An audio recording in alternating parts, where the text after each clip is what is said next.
Hi, it's Matt here from TubeEO.com. In this video I want to talk about maximising the effectiveness of your Instream ads and a little structure or time sequence that you can use to do that. So we need to be very aware of two time elements when it comes to your Instream ads, and the first is the 5-second mark and the second is the 30-second mark. The 5-second mark's important because people can skip it after 5 seconds. The 30-second mark is important because that's when the cost of the ad kicks in. So let's look at the first 5 seconds. What we need to do in the first 5 seconds is get the attention of the people who we want. Forget about the other people for the moment, but let's look at the customers that we want to watch our ad. Now in the first 5 seconds, that's when we need to target them. So we need to do 2 or 3 things here. We need to first of all make sure that we let them know what we're on about and that we create some intrigue or interest, and we need to do all of this in 5 seconds. So the first thing is you need a heading or a title, an intro that lets them know what your ad is about, but at the same time triggers a bit of an emotion and a question or some interest. So I find that the best way to do that is to actually ask them a question or make a statement that's a bit like a question. So, did you know that for every $1 you spend on video ads on YouTube, you can get $5 back in return?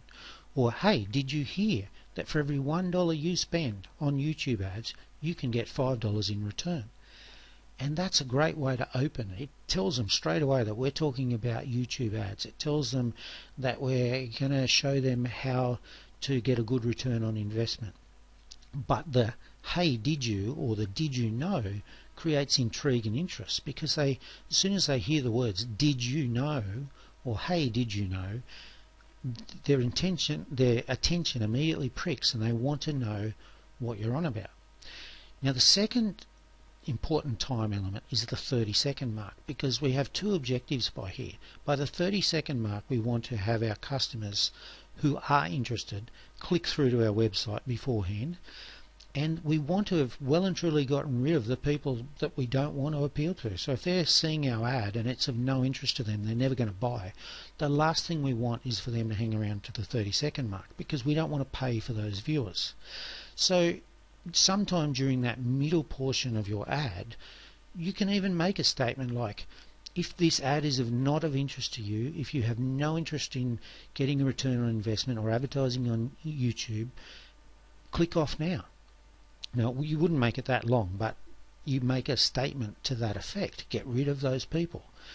Now, here's another interesting fact. If you get to around about, say, 23, 24, 25 seconds, and all of a sudden you slow the pace of your ad, make sure not much is happening at all, other than perhaps a bit of branding. You might have your logo up there. You might have a little soundtrack. Slow the pace, make it boring. Then what you do is you're giving yourself around about a 5-second window where everyone, whether they're a customer or someone that's not interested in your product at all, they're getting to this point where they think, I should act, or I'm bored. So they've got two things. One is the people that are interested are going to go, well, I should act, I should click now, and they'll click. And the people who are not interested are going to go, oh, I'm bored with this, and they're going to click off. So that last sort of 5 seconds before the 30-second mark becomes very critical. Now, another segment of time that becomes important is after the 30-second.